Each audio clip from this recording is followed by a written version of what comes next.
Le président de la République Alassane Ouattara était à Cotonou au Bénin où il a pris part au 19e sommet de l'UEMOA. Il a été désigné par ses pairs pour assurer la présidence de l'Union pendant 2 ans.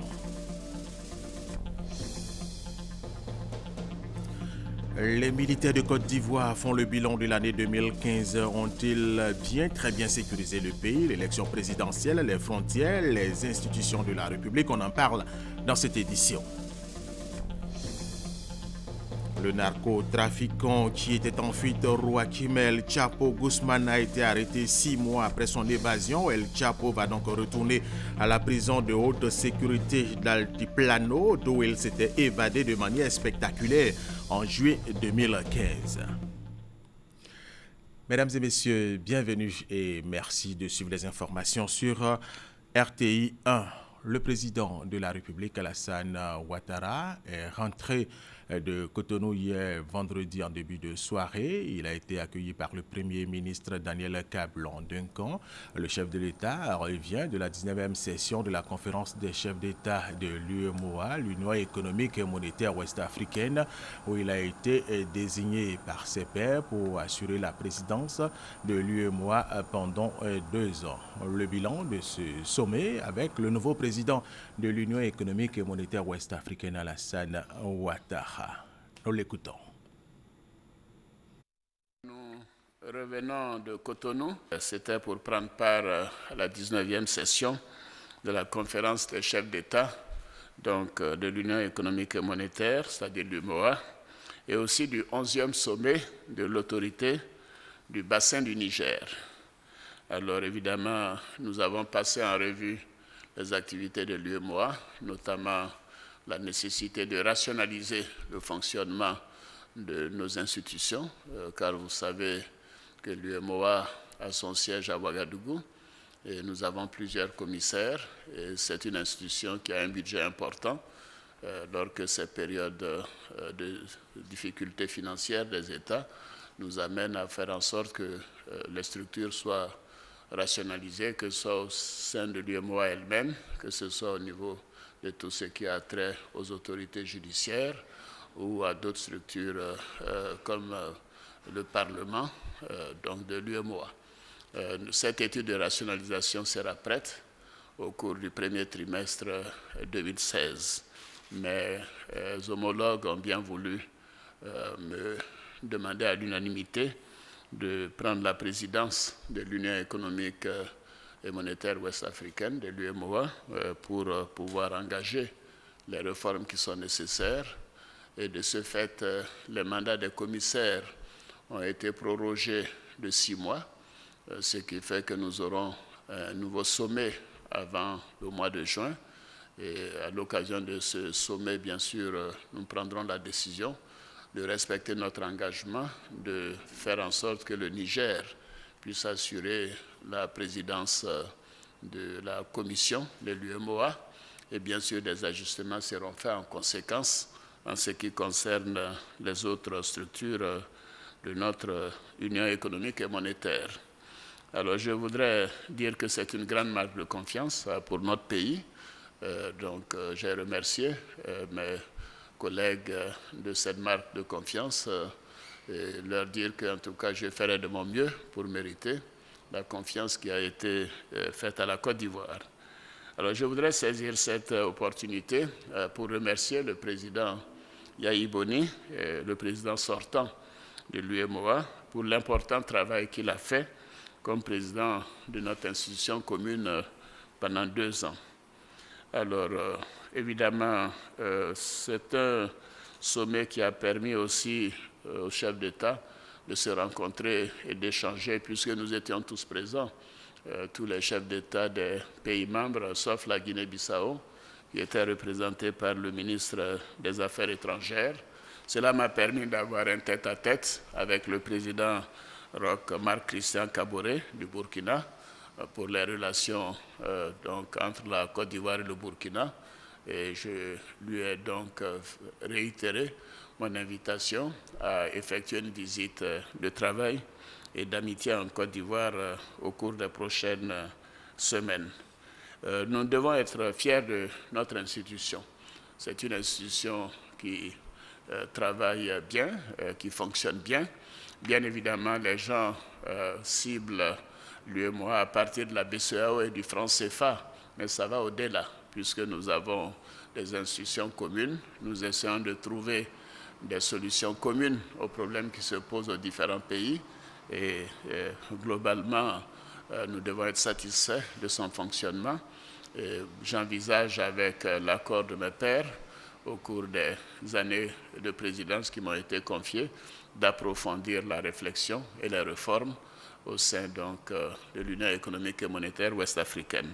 Dans l'après-midi, nous avons tenu le 11e sommet de l'autorité du bassin du Niger et les travaux ont porté essentiellement sur l'examen et l'adoption du rapport du Conseil des ministres et sur la désignation du nouveau président en exercice, le président Muhammadu Buhari du Nigeria, a été porté à la présidence de l'autorité du bassin du Niger et le secrétariat exécutif a été confié au Tchad. Le président de la République, Alassane Ouattara, était donc à Cotonou au Bénin, où il a pris part au 19e sommet de l'UEMOA, l'Union économique et monétaire ouest-africaine, et au 11e sommet de l'autorité du bassin du Niger, qui a statué sur le rapport du Conseil des ministres et la nomination du secrétaire exécutif. Jérôme Kofi Abolin était notre envoyé spécial au Bénin. Voici son reportage. Une confiance sans faille au président Alassane Ouattara de la part de ses pairs de l'UEMOA qui viennent de lui confier les rênes de leur union. Cela à l'issue de la 19e session de la conférence des chefs d'État et de gouvernement tenue ce vendredi à Cotonou, la capitale du Bénin. Le président de la République de Côte d'Ivoire, Alassane Ouattara, succède ainsi au président béninois Boni Yayi qui lui a immédiatement passé le flambeau. Le nouveau président de la conférence des chefs d'État et de gouvernement de l'Union économique monétaire ouest-africaine a aussitôt dévoilé ses priorités axées sur le développement du marché des capitaux et l'accroissement du taux de bancarisation, pour ne citer que ces deux points. Une seule ambition m'habite en ce moment, c'est accélérer notre marche résolue vers l'intégration de nos économies et de nos peuples. Grâce à la volonté politique que nous affichons et aux efforts conjugués de chacun de nous, nous sommes parvenus à forger une zone dont nous pouvons être fiers. Ainsi, la plupart des États membres devraient continuer de s'inscrire dans une dynamique de croissance économique avec un taux annoncé de plus de 6% en 2016 pour notre Union. Notre Union a également réalisé des progrès notables dans la coordination des politiques sectorielles nationales par la mise en œuvre d'actions communes et l'harmonisation des législations des États membres. Nous pensons que la coopération politique, déjà exemplaire, et la veille stratégique sur les questions sécuritaires devraient être renforcées en raison des menaces réelles qui guettent notre région. Concernant la croissance économique, il faut noter que nous devons tout faire pour approfondir nos réflexions et surtout sur les thèmes suivants. D'abord, le développement du marché des capitaux dans notre Union. En deuxième lieu, la baisse du coût de financement de nos économies en réduisant la courbe du taux du marché monétaire afin de mieux refléter la solidité de nos économies.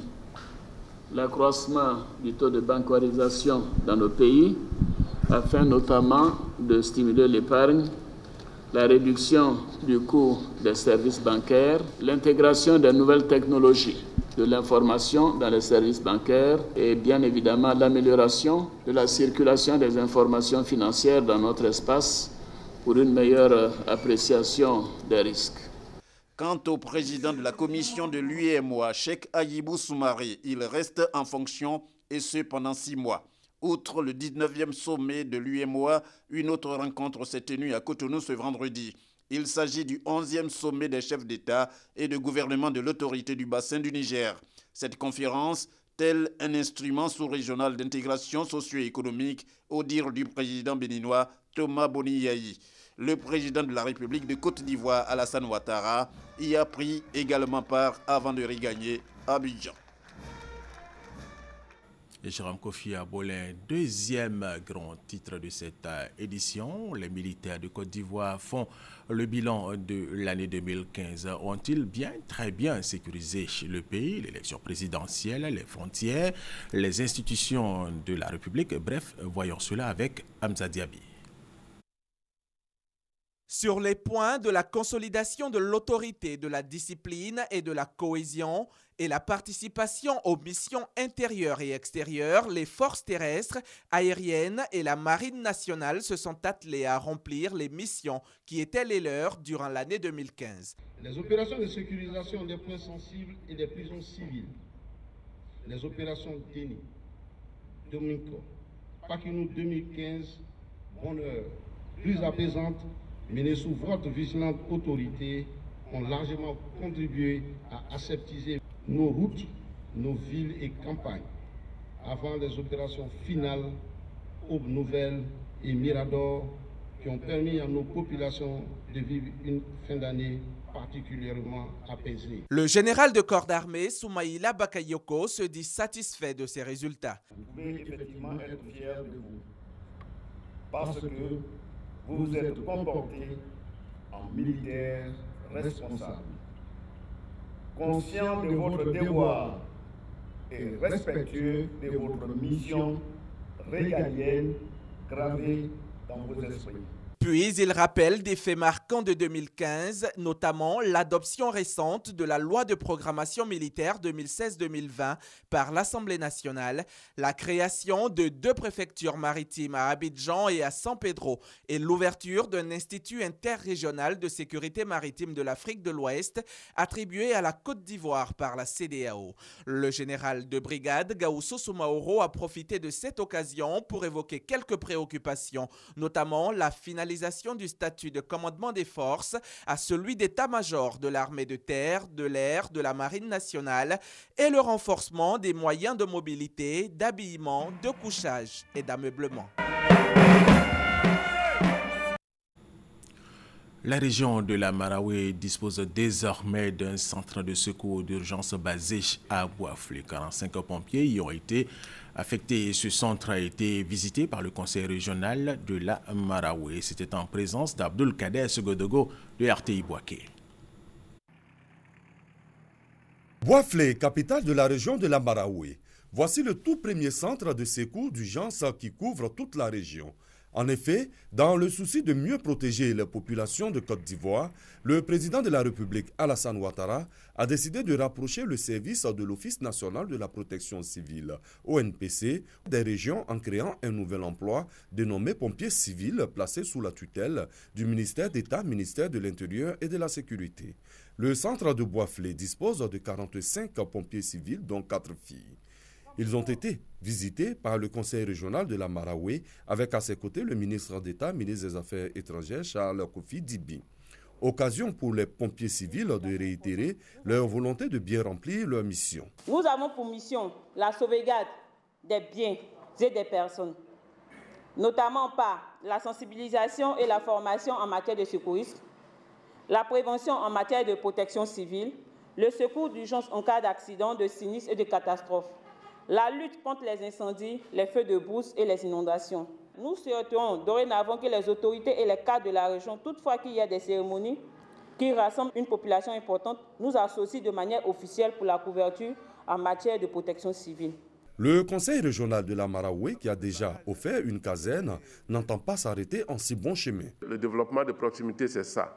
C'est nous qui sommes très proches de nos parents, nous connaissons mieux leurs besoins et nous devons faire en sorte que chaque fois, en cas de besoin, de faire le minimum pour que nos parents soient à l'aise. C'est la raison d'être du conseil régional.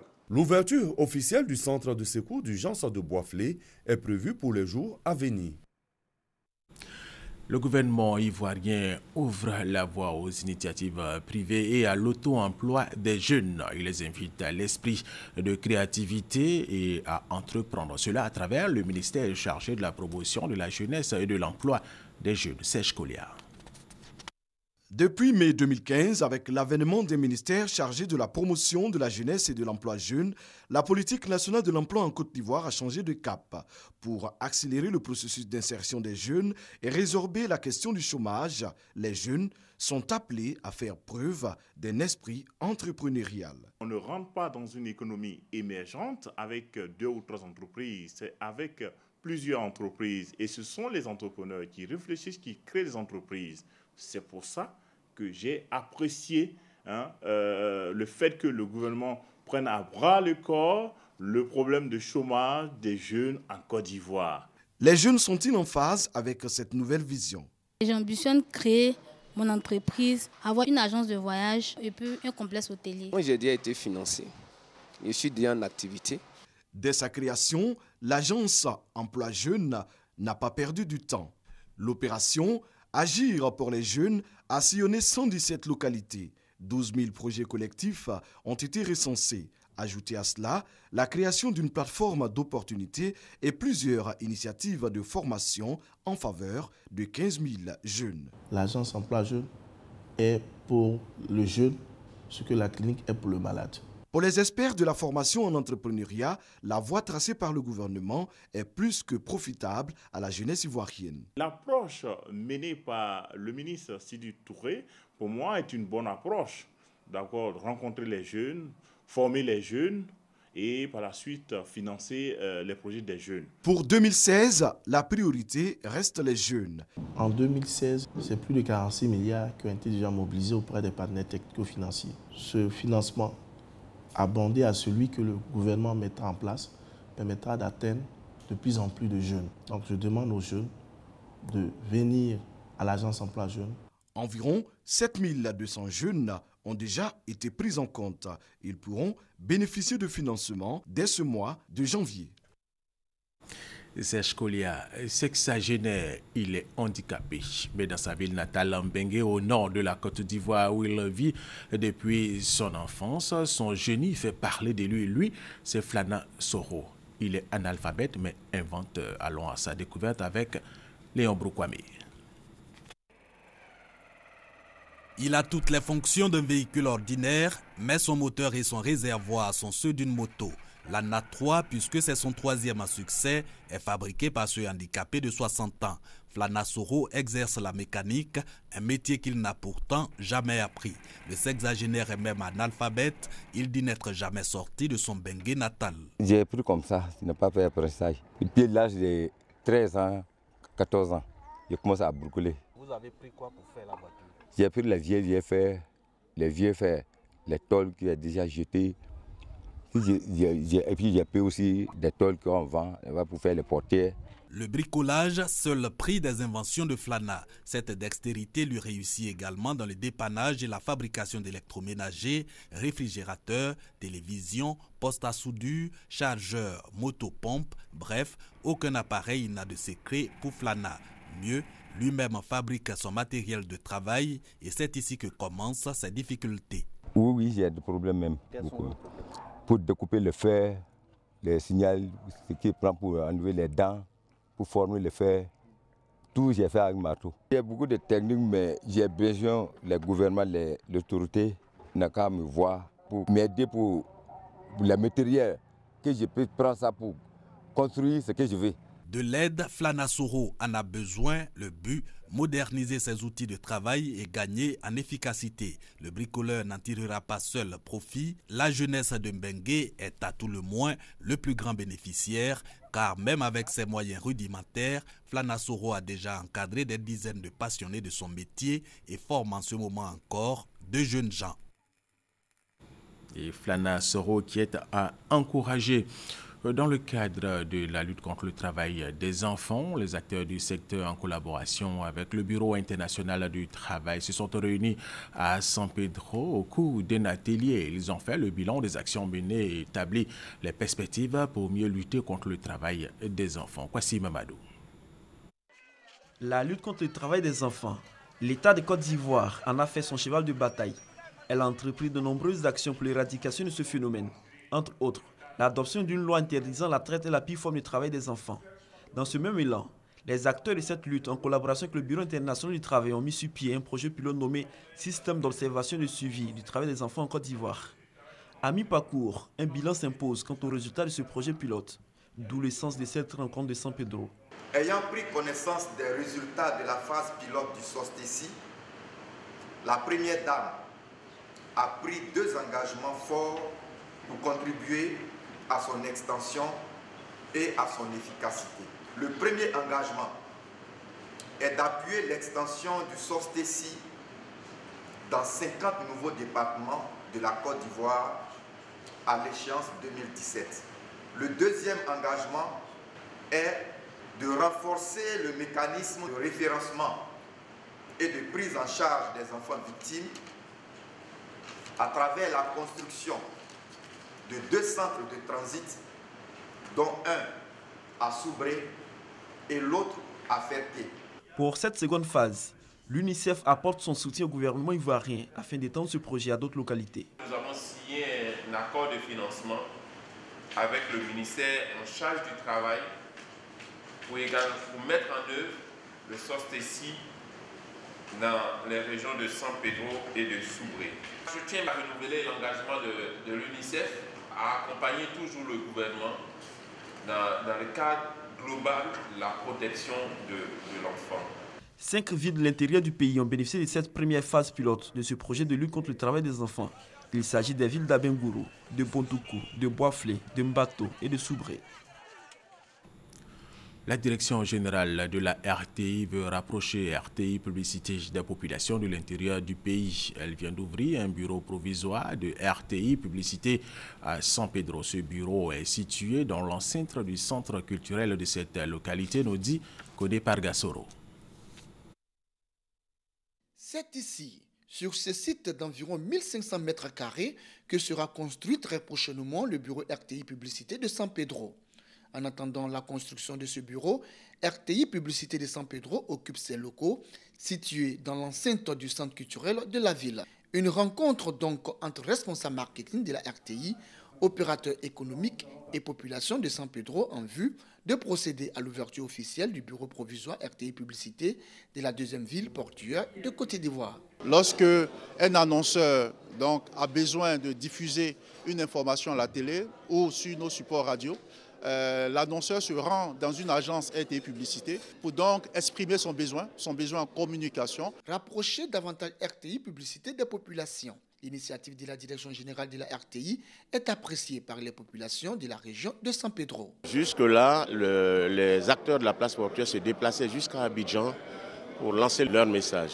Aujourd'hui, nous voyons que la RTI se rapproche de nous et c'est extrêmement important et nous en sommes très satisfaits. Après les montages de nos spots publicitaires, nous sommes obligés d'aller à Abidjan. Arrivé à Abidjan, on nous dit peut-être le spot est trop long ou bien le spot est lourd, il faut venir reprendre et tout ça. Donc aujourd'hui, l'arrivée de RTI Publicité à San Pedro nous permet déjà de pouvoir raccourcir notre route. Au nom des consommateurs, nous sommes heureux que RTI Publicité arrive à nos portes. Cela nous permet de faire la promotion de nos activités en tant que bénéficiaires de ce service public. Plusieurs échanges en vue de mieux percevoir les offres de RTI Publicité ont également meublé cette cérémonie. La capitale économique de la Côte d'Ivoire, Abidjan, n'a pas fini avec le phénomène des ordures. Certaines communes du district d'Abidjan ploient toujours sous le poids des ordures. Le constat de nos reporters Mariam Sissé et Alexis Ouedraogo. Abidjan produit plus de 3500 tonnes d'ordures par jour. Pendant les périodes de fête, à ce chiffre s'ajoutent plus de 1000 autres tonnes de déchets en provenance des marchés, des grandes surfaces et surtout de nos ménages. Conséquence, la capacité de désengorgement des rues par les sociétés de ramassage est quelque peu ralentie. En temps normal, nous produisons autour de 4000 tonnes avec une capacité d'enlèvement de 3500 tonnes. Mais quand nous sommes en période de fête, nous allons jusqu'à une production de 5000 tonnes avec une capacité d'enlèvement de 4000 tonnes. Il y a un gap de 500 tonnes chaque jour qui s'accumule. Et vous verrez qu'après les fêtes, cela persiste parce qu'il nous faut prendre un peu de temps pour enlever tout ça du bout. L'Agence nationale de la salubrité se veut toutefois rassurante. Tout est fait pour qu'au plus vite, les choses soient corrigées. Le système a été déjà mis en place, les opérateurs sont au travail. Donc petit à petit, ils commencent à désengorger les différentes voies. Alors nous pensons que d'ici lundi prochain, ou la fin de la semaine, nous allons revenir à une situation beaucoup plus stable. Restent toutefois des zones dites difficiles. La nation appelle à la coopération des autorités municipales et au civisme des populations. Leur demander justement de respecter l'ensemble des prescriptions qui ont été faites en matière de gestion des déchets. Nous avons notamment insisté sur le fait que les déchets devaient être emballés avant d'être envoyés sur les lieux de stockage. Les déchets doivent être sortis à partir des 17 h. Certes, la nation a le devoir et l'obligation de veiller à la salubrité de notre environnement, mais des gestes simples pour accompagner cette politique devraient faire d'Abidjan la perle des lagunes.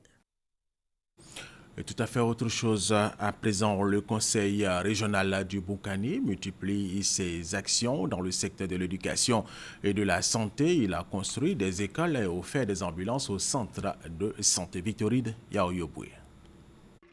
19 nouvelles écoles primaires viennent renforcer les capacités d'accueil scolaire dans la région du Boukani. Ces écoles, dont 12 sont déjà achevées, étaient très attendues en vue de la mise en œuvre de la politique de l'école obligatoire du président de la République, Alassane Ouattara. La remise symbolique de ces établissements s'est déroulée à Tessedou, dans le département de Bouna. Le président du conseil régional du Boukani, Yen Philippe, a doté ces écoles de tables-bancs pour le confort des élèves. C'est une épine que nous enlevons du pied de ces populations-là, qui est que les enfants devaient se déplacer sur 6 km en aller-retour vers le village de Gondefido pour aller apprendre. Aujourd'hui qu'ils ont une école dans le village, nous pensons que beaucoup plus d'enfants pourront accéder au savoir. Au niveau de la santé, 2 ambulances ont été remises, une à l'hôpital général de Bouna et une autre au centre de santé de Toubo, une localité difficile d'accès. Ces différentes remises ont été faites au cours du festival du Boukani, occasion mise à profit par le conseil régional pour présenter le plan de développement stratégique du Boukani pour la période 2015-2018. 600 milliards de francs CFA seront mobilisés pour la réalisation de 40 projets tels que définis par ce plan de développement stratégique. La municipalité de Méagui est aussi à la tâche. Elle a réalisé plusieurs infrastructures sociales au profit de ses populations. Thérèse Tapeyoboué. Un bloc opératoire, un pavillon d'hospitalisation, le reprofilage des routes, la construction de dallos sont entre autres les réalisations du conseil municipal de Méagui. Pour 2016, le maire Ndriao prévoit la construction d'un foyer polyvalent, l'achat d'un tracteur et un camion pour le ramassage des ordures ménagères de la localité, l'ouverture des voies, la construction de salles de classe. Pour mener à bien sa tâche, le maire de Méagui exhorte les cadres du département à l'entente et à l'union pour le développement de la région. Le préfet du département de Méagui a félicité les responsables de la mairie pour ces efforts de développement. Pour le préfet Kwasi Lenoir, les années à venir sont surtout des années d'émergence pour le département de Méagui, avec la construction de 3 barrages et la voie ferrée San Pedro, Méagui, Ouagadougou. Autre titre de cette édition, le narcotrafiquant qui était en fuite, Joaquim El Chapo Guzman, a été arrêté 6 mois après son évasion. El Chapo va donc retourner à la prison de haute sécurité d'Altiplano, d'où il s'était évadé de manière spectaculaire en juillet 2015. Fin de cavale pour El Chapo, le trafiquant de drogue le plus recherché au monde. La traque de Joaquim Guzman, de son vrai nom, s'est terminée vendredi dans la ville côtière de Los Mochis, dans l'est du Sinaloa, sa région natale, où les marines mexicaines ont affronté ces hommes de main avant de parvenir à le capturer. Une arrestation saluée par le président mexicain Enrique Peña Nieto. Guzman va retrouver à nouveau sa prison d'Altiplano, à 90 km de la capitale. C'est là qu'il s'était évadé en juillet dernier. Information donnée par la procureure générale mexicaine Arely Gomez lors d'une conférence de presse à l'aéroport. Le narcotrafiquant avait contracté des producteurs et actrices afin de réaliser un film autobiographique. C'est à partir de là qu'il a été localisé. Précision donnée toujours par la procureure Arely Gomez. L'arrestation du chef du cartel du Sinaloa, âgé de 58 ans, apporte un immense soulagement aux autorités du pays. Le pays avait été humilié par une évasion rocambolesque de la prison d'Atiplano le 11 juillet 2015. Il s'était alors enfui par un tunnel d'1,5 km creusé sous la douche de sa cellule. Adama Kamagate, Gabriel Zanier, c'est la fin de cette édition. Merci de l'avoir suivi. Restez avec nous sur RTI 1.